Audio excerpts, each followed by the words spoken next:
Hi, this is Bob, and last night I felt I had died.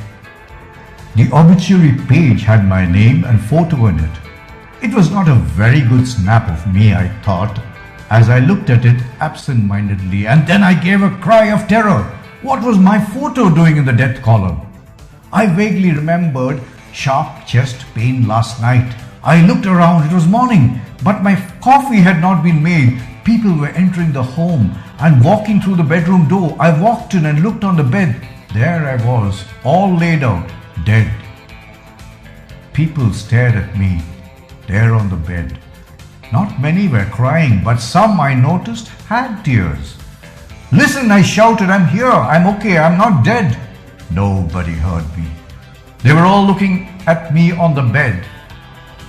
I walked back into the sitting room. The coffin had arrived. It was being set up in the center. I watched them carry my body and put it in. I'm not ready to go as yet, I shouted. I still have work to do. Don't bury me before I'm ready. I looked around. Where's my family? I asked myself. They were in the next room. Were they weeping? I'm not dead, I shouted to my wife and children. They continued to have tears in their eyes.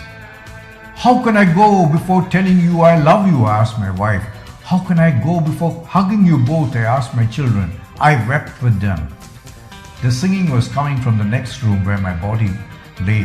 I walked in as they sang my favorite songs. There were tears in the eyes of one of the men as he sang.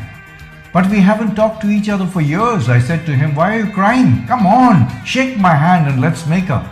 The man continued crying as he sang. He did not see my extended hand. My dog walked up and smelt my coffin. He didn't seem too shattered. I was no more. I guess I was too strict with you, I told him. Come, let me pet you.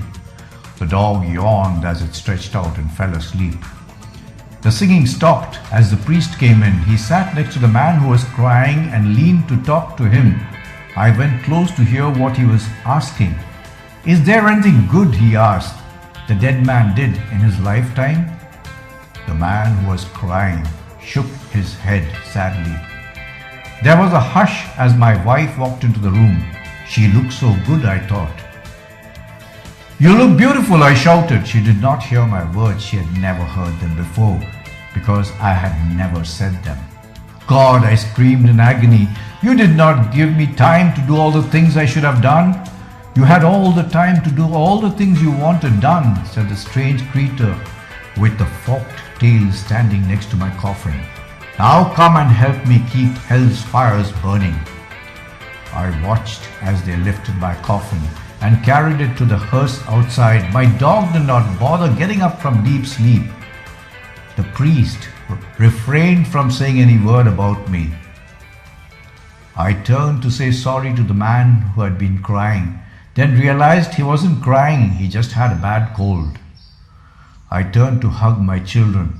I leaned over to whisper words of love into my wife's ears, and then I looked up and cried, God, one more chance. You cried in your sleep, said my wife as she gently woke me up. Did you have a nightmare?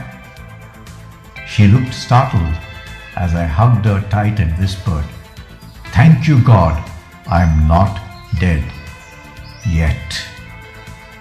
Thank you. This is Bob, signing off.